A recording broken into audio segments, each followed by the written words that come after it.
Good morning विद्यार्थियों।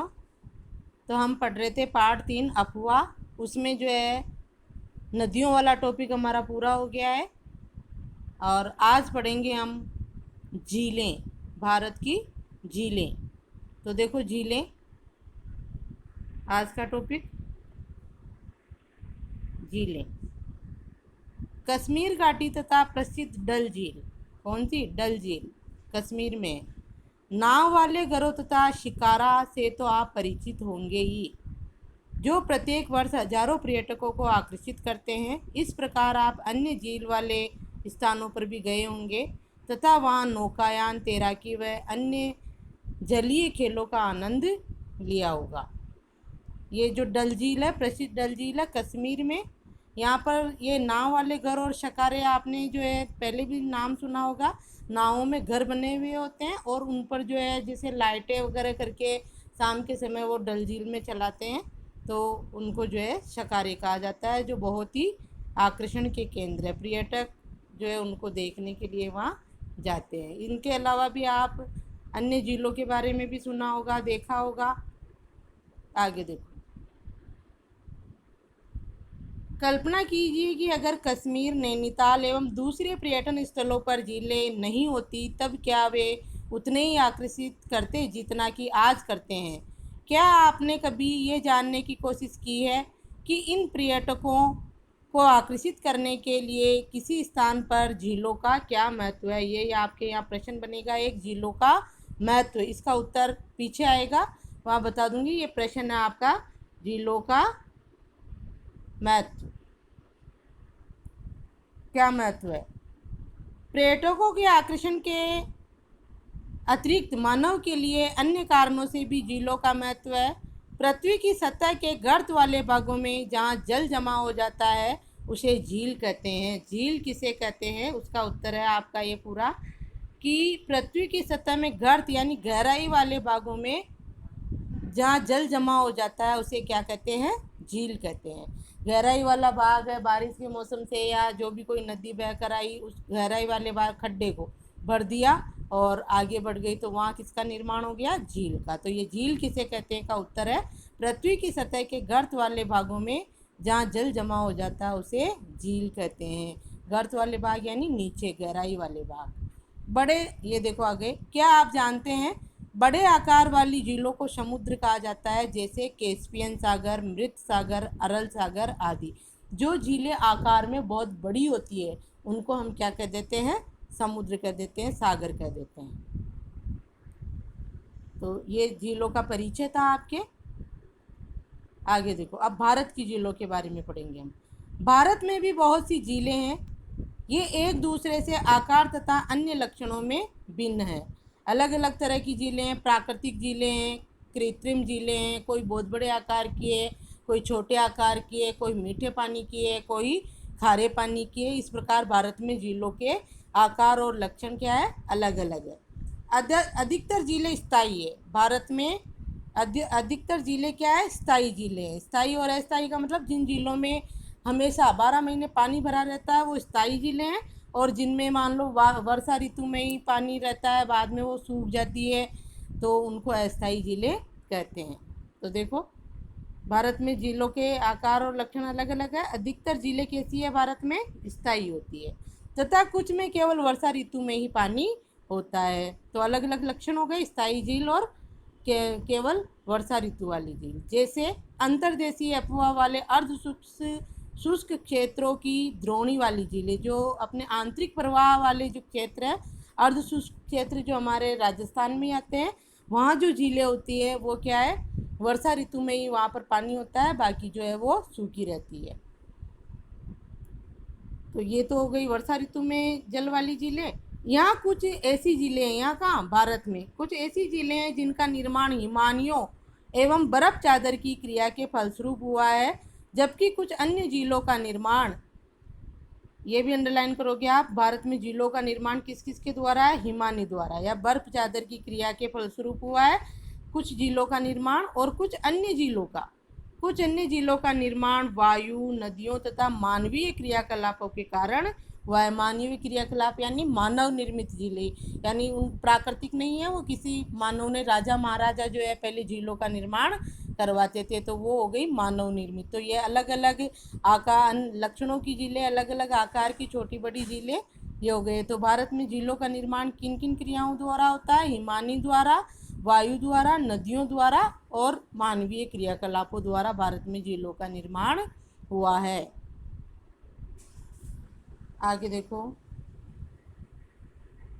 एक विसर्प नदी बाढ़ वाले क्षेत्रों में कटकर गोखुर झील का निर्माण करती है। विसर्प हमने नदियां पढ़ी थी, जब पढ़ा था विसर्प। विसर्प क्या है? जब नदी टेढ़े मेढ़े आकार में बहती है, जैसे सर्पिल आकार में सांप चलता है जैसे, तो उसको विसर्प बनाती है वो। और जब ऐसे टेढ़े मेढ़ी चलती है, घूमती है, तो कहीं गहरा खड्डा वगैरह होता है तो उसमें वो पानी भर जाता है, तो वो गोखुर झील, गाय के खुर जैसी झील बन जाती है। तो विसर्प क्या बनाते हैं? नदी में विसर्प गोखुर झील का निर्माण करते हैं। इसको भी आप ध्यान रखोगे, गोखुर झील का निर्माण करती है। स्पीड तथा बार यानी रोधिका, जो बीच में रुकावट आ जाती है नदी के बहते बहते। तटीय क्षेत्रों में लेगून का निर्माण करते हैं, जैसे चिल्का झील, पुलिकट झील तथा कोलेरू झील। ये लेगून है, ये तटीय क्षेत्रों में अपन देखेंगे, पूर्वी तट पर है ये झीलें। जब नदियां बहकर आती है और नदी जब समुद्र में गिरती है, तब जो है एक झील का निर्माण हो जाता है। वहाँ पर रोधिका, रुकावट आ जाती है नदी के पानी में बहते बहते, और थोड़ा नीचा ऊंचा भाग आ जाता है, तो नदी जो है वो झील भर जाती है पहले, और फिर नदी जो है समुद्र में गिर जाती है। तो इस तरह से जो है झील का निर्माण हो जाता है। और इस तरह बनी हुई झीलें कौन कौन सी है? चिल्का झील, पुलिकट झील और कोलेरू झील। आगे देखो,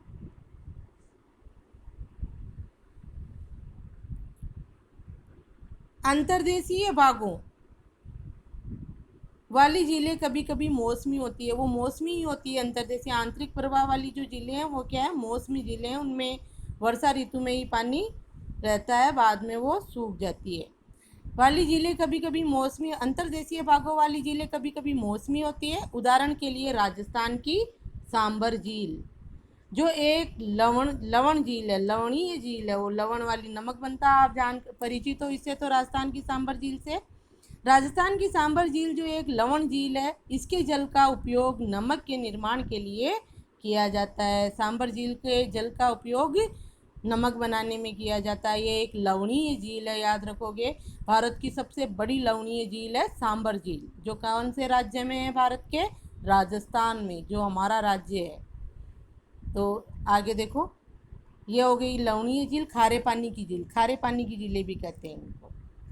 अब है मीठे पानी की झील। अब मीठे पानी की अधिकांश झीलें हिमालय क्षेत्र में है। ये मुख्यतः हिमानी द्वारा बनती है। किसके द्वारा? हिमानी, यानी बर्फ़ हिमालय से बहकर आता है, और वो बर्फ़ जब नीचे सतह पर आ जाता है धरातल पर, तो धरातल का तापमान ज़्यादा होता है और वो पिघलकर वहीं पर पानी भर जाता है और एक झील का निर्माण हो जाता है। तो मीठे, बर्फ़ का पानी हिमालय से आया हुआ मीठा ही है, तो मीठे पानी की झीलों का निर्माण होता है। मुख्यतः हिमानी द्वारा बनती है क्या? मीठे पानी की झीलें जो हिमालय क्षेत्र में है। दूसरे शब्दों में ये तब बनी जब हिमानियों ने या कोई द्रोणी गहरी बनाई, जो बाद में हिम पिघलने से भर गई, या किसी क्षेत्र में शिलाओं तथा मिट्टी से हिमानी मार्ग बंध गए। इसके विपरीत जम्मू तथा कश्मीर की वूलर झील भूगर्भीय क्रियाओं द्वारा से बनी है। ये यहाँ पर भी आप अंडरलाइन कर लो, भूगर्भीय क्रियाओं से। हमने पढ़ा ना, अलग अलग लक्षणों वाली झीलें हैं हमारे भारत में, अलग अलग तरह से बनी है। तो कश्मीर की वूलर झील भूगर्भीय क्रियाओं से बनी हुई है। भूमि में जो आंतरिक हलचल के कारण वहाँ पर जो है धरातल में हलचल हुई, और वहाँ पर एक गहराई वाला गड्ढा सा भाग हो गया और उसमें पानी भर गया। तो इस प्रकार वूलर झील बनी है भूगर्भीय क्रियाओं से। ये भारत की सबसे बड़ी मीठे पानी की प्राकृतिक झील है। वूलर झील के बारे में आप याद रखोगे, पूरा कहाँ है? कश्मीर में है, और ये भूगर्भीय क्रियाओं द्वारा बनी हुई झील है, और ये भारत की सबसे बड़ी मीठे पानी की प्राकृतिक झील है। प्राकृतिक क्या होता है? जो अपने आप बनी हुई है भूगर्भीय क्रियाओं से, किसी मानव का कोई हाथ नहीं है उसमें। तो वूलर झील के बारे में यहाँ प्रश्न भी बनेगा कि भारत की सबसे बड़ी मीठे पानी की प्राकृतिक झील कौन सी है? तो कौन सी है? वूलर झील। भूगर्भीय क्रियाओं द्वारा बनी हुई झील कौन सी है? वूलर झील। वूलर झील कहाँ है? जम्मू तथा कश्मीर में। कश्मीर में है वैसे ही। आगे देखो, डल झील, भीमताल, नैनीताल, लोकताक तथा बड़ा पानी कुछ अन्य महत्वपूर्ण मीठे पानी की झीलें हैं। यहाँ भी प्रश्न बन सकता है भारत की प्रमुख मीठे पानी की झीलों के नाम लिखो। तो आप यहीं से लिख दो, वूलर झील है, डल झील है, भीमताल, नैनीताल, लोकताक और बड़ा पानी, ये मीठे पानी की झीलें हैं भारत की। इसके अतिरिक्त जल विद्युत उत्पादन के लिए नदियों पर बांध बनाने में भी झील का निर्माण हो जाता है, जैसे गोविंद सागर या भाखड़ा नांगल परियोजना। इस ये जैसे अपने यहाँ पढ़ा कि जो है झीलों का निर्माण कैसे होता है, तो एक तो आ गया हिमानी द्वारा झीलों का निर्माण होता है। फिर दूसरा हमने यहाँ पर पढ़ा, देखो आप, ये झीलों का निर्माण कैसे होता है ये भी पूछा जा सकता है, तो किसके द्वारा? हिमानी द्वारा हुआ है।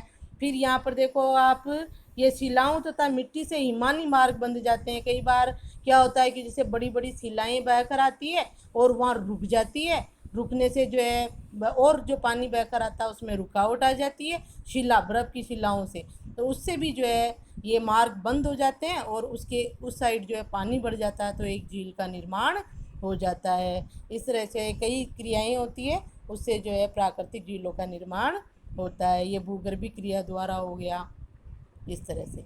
आगे देखो, इसके अतिरिक्त जल विद्युत उत्पादन करने के लिए पर बांध बनाने से भी झील का निर्माण हो जाता है। जैसे हमने देखा कि नदियों के पानी को रोककर बांध बना दिए जाते हैं, उससे भी एक झील का निर्माण हो जाता है। वो बांध भरता है और उसके बाद जो है नदी आगे बढ़ती है।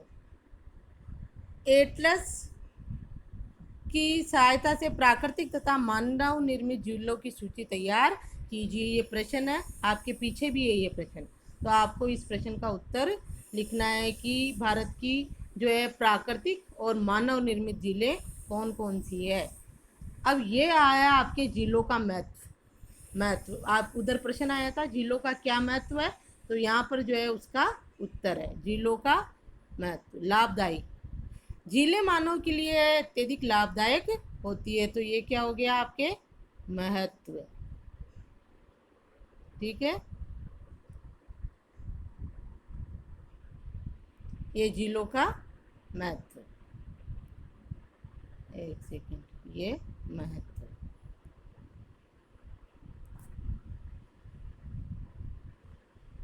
देखो, तो झीलें मानव के लिए अत्यधिक लाभदायक होती है। पहला नंबर यहाँ से डालोगे, पहला महत्व, एक झील नदी के बहाव को सुचारू बनाने में सहायक होती है, 1 नंबर।